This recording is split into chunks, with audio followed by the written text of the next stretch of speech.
আসসালামু আলাইকুম viewers, welcome to my channel. আমি কাউসারা নূপুর। আজকে 1 কেজি দুধ দিয়ে কিভাবে পারফেক্টভাবে দই তৈরি করতে হবে সেটার একেবারে সঠিক মেজারমেন্ট দিয়ে দেব। যারা এতদিন আপনারা দই বানাতে ব্যর্থ হয়েছেন, ইনশাল্লাহ আজকের এই রেসিপি দেখে তারা যদি দই বানানোর চেষ্টা করেন তাহলে পারফেক্টভাবে তারা ঘরে দই তৈরি করতে পারবেন। এবং আজকে যে রেসিপিতে যা যা দিয়েছি পুরোটাই আপনারা ফলো করবেন, তাহলে দেখবেন যে আপনাদের দইটাও অনেক সুন্দর হবে। চুলায় একটা হাঁড়ি নিয়ে সেখানে আমি 1/4 কাপ পরিমাণ চিনি দিয়ে দিলাম। আর ভালোভাবে পুরো চিনিটা দেখুন যে হাঁড়ির মধ্যে আমি বিছিয়ে দিয়ে জালটাকে অল্প করে ধরিয়ে দিয়ে একটু অপেক্ষা করব চিনিটা গলা পর্যন্ত। চিনিটা দেখুন যে আমার চারপাশ থেকে কিন্তু একটু গলতে শুরু করেছে। ঠিক এই অবস্থায় চিনিটাকে একটু আলতোভাবে নেড়ে চেড়ে দিতে হবে। আমি কিন্তু এখানে কোনো রকম পানি ব্যবহার করলাম না, জাস্ট হাঁড়িটাকে একটু ধুয়ে নিয়েছি। সেই যে হাঁড়িটা একটু ভিজা ভিজা ভাব রয়েছে সেইটুকুই পানি, এখানে কিন্তু কোনো রকম পানি ব্যবহার করিনি। এখন অপেক্ষা করব আমরা এই চিনিটাকে আস্তে আস্তে দেখুন যে গলে যাবে। আর অবশ্যই মনে রাখতে হবে যে ক্যারামেল কিন্তু কখনোই পুড়িয়ে ফেলা যাবে না, তাহলে কিন্তু দেখবেন যে একদম আমাদের দইটা তেতো লাগবে। ক্যারামেলটায় যখন দেখবেন যে সুন্দর একটা কালার চলে আসছে তখন কিন্তু চুলার জাল যতটুকু সম্ভব কমিয়ে দিয়ে ক্যারামেলটা করবেন, তাহলে দেখবেন যে এটার কালারটা যেমনি সুন্দর থাকবে তেমনি কিন্তু এটা পুড়ে যাবে না। এই ক্যারামেলটা যেভাবে আমি করছি এটা দিয়েই কিন্তু আমরা পুডিং তৈরি করি। আর অনেকেরই কমপ্লেইন থাকে যে ক্যারামেলটা ভালো হয় না, সেই কারণে আমার যতগুলো দইয়ের ভিডিও রয়েছে আমার চ্যানেলে সবগুলোতেই কিন্তু আমি ক্যারামেলটাকে একেবারে পারফেক্টভাবে করে দেখানোর চেষ্টা করি। দেখুন খুব সুন্দর একটা কালার চলে এসেছে। এর চেয়ে কিন্তু আমরা আর বেশি ডিপ করব না, তাহলে কিন্তু আমাদের দইটা একটা তেতো তেতো ভাব চলে আসবে। জাস্ট দেখুন যে আমরা এটা কালার করে নিলাম। এখন এখানে আমি 1 লিটার পরিমাণ দুধ ঢেলে দিচ্ছি। আর দুধ দেওয়ার পরে দেখবেন যে এরকম ক্যারামেলটা দলা হয়ে যাবে, কিন্তু যখন দুধটা গরম হয়ে যাবে তখন কিন্তু আস্তে আস্তে এই দলাগুলো গলতে শুরু করবে। এখন এই দুধটাকে আমরা জাল করব। 1 লিটার দুধ মানে হচ্ছে মেজারমেন্ট কাপ দিয়ে 4 কাপ, আর এটাকে জাল করে আমরা 3 কাপ পরিমাণ করে নেব। দুধটা যখন দেখবেন যে সুন্দর একটু ঘন হতে শুরু করেছে তখন এখানে আমি আবার 1/4 কাপ পরিমাণ চিনি দিয়ে দিলাম। এই চিনিটা আসলে আপনারা কতটুকু কে মিষ্টি খেতে চান তার উপরে নির্ভর করবে। কেউ যদি বেশি মিষ্টি খেতে চান সেক্ষেত্রে আপনারা চিনিটাকে আরেকটু বাড়িয়ে দেবেন।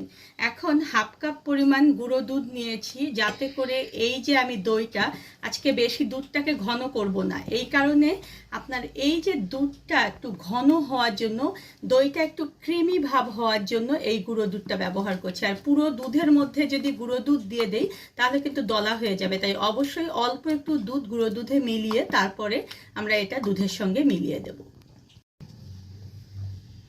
আমি আমার সব দইয়ের ভিডিওতে কিন্তু আপনাদেরকে বলে দেই যে এই যে দুধটা, এই দুধটা কখনোই আপনারা পিতল বা স্টিলের ছেনি দিয়ে নাড়বেন না, কাঠ কিংবা বাঁশের এরকম চামচ দিয়ে নাড়বেন, তাহলে দুধটা ফেটে যাওয়ার আর ভয় নেই।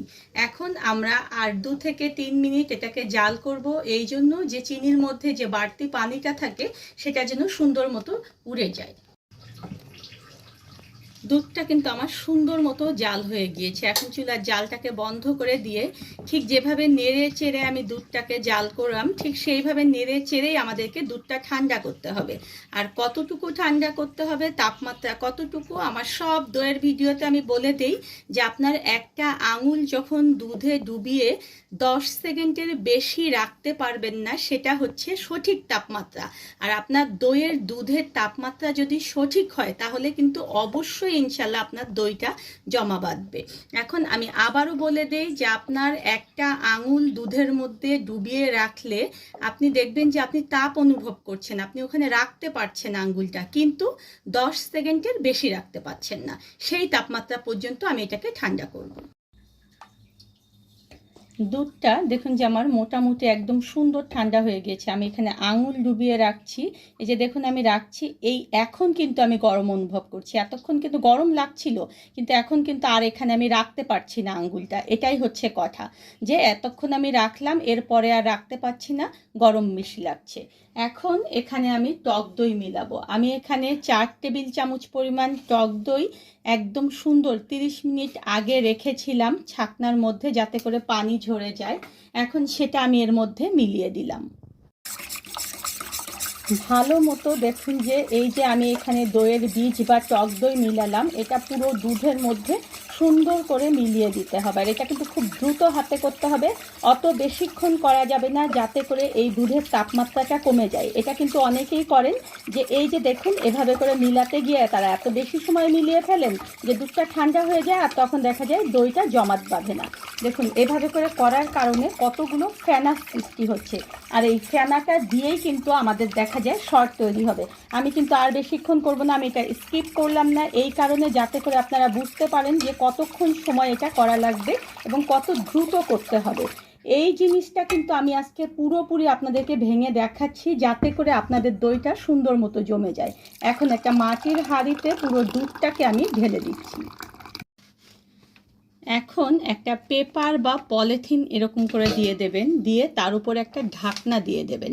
এতে সুবিধা হচ্ছে যারা নতুন দই করবেন তাদের জন্য সুবিধা হচ্ছে বাড়তি যে ভাপ থাকে সেটার কারণে যদি কোনো পানি জমা হয় তাহলে দেখা যায় সেটা পেপারটা শুষে নেবে। এখন কম্বল দিয়ে এভাবে সুন্দর করে ঢেকে রেখে দেবেন আপনার কিচেনের যে জায়গাটা এটা নড়াচড়া পাবে না। মানে এটা আপনি আপনার কিচেন ছাড়া অন্য যে কোনো রুমে রাখতে পারেন, তবে অবশ্যই সেখানে তাপমাত্রা একটু বেশি হতে হবে, মানে গরম হতে হবে। আর কিচেনটা যেহেতু আমাদের সবসময় গরম থাকে, তাই দইটা সবসময় কিচেনেই পাতবেন, তবে এমন জায়গায় রাখবেন যেই জায়গাটায় এটা নড়াচড়া করা যাবে না। আর আমরা অপেক্ষা করব 7 থেকে 8 ঘন্টা, তারপরেই দেখবেন যে ইনশাল্লাহ আমাদের এই দইটা একদম জমে যাবে। ফিরে এলাম 7 থেকে 8 ঘন্টা পরে, আর 7 থেকে 8 ঘন্টা পরে দেখুন যে দইটা কত সুন্দরভাবে জমা হয়ে গিয়েছে। এখন এই দইটাকে 2 ঘন্টার জন্য আমি নর্মাল ফ্রিজে রাখবো সেট হওয়ার জন্য। ফ্রিজ থেকে 2 ঘন্টা পরে আমি দইটা বের করে নিয়ে এসেছি। দেখুন দইটা কত সুন্দরভাবে জমা হয়েছে, আর এর উপরের সরটা দেখুন যে কত সুন্দর। এখন কেটে দেখাচ্ছি আসলে দইটা কতটা পারফেক্ট হয়েছে। আপনারা ঠিক এইভাবে আমার মতো যদি দই করেন তাহলে দেখবেন যে আপনাদের দইটাও ঠিক আমার মতোই পারফেক্ট হবে এবং সুন্দর হবে। সবচেয়ে সহজ পদ্ধতিতে আজকে দই করে দেখালাম। ধন্যবাদ সবাইকে আমার সঙ্গে থাকার জন্য। আর আমার পরবর্তীতে নতুন কোনো ভিডিও পেতে হলে প্লিজ আমার চ্যানেলটা সাবস্ক্রাইব করুন।